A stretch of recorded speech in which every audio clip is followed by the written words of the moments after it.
Mga uri ng sahod. Una, sibuyas na sahod.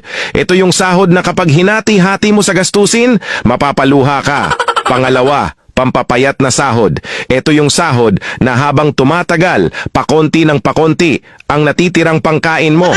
Pangatlo, magic sahod. Ito naman yung sahod na konting kumpas lang ng kamay at abracadabra, wala na siya. Pang-apat, malabag yung sahod. Ito yung sahod na di ka sigurado kung kailan ito darating at kung gaano ito tatagal. Panglima, corning pelikulang sahod.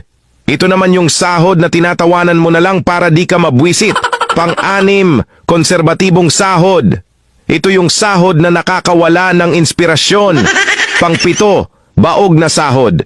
Ito naman yung sahod na kahit anong trabaho ang gawin mo, wala pa ring kalalabasan ito. Pang-walo, reglang sahod. Ito yung sahod na isang beses isang buwan lang dumating at tumatagal lang ng 3 araw. Alin sa 8 ang sahod mo?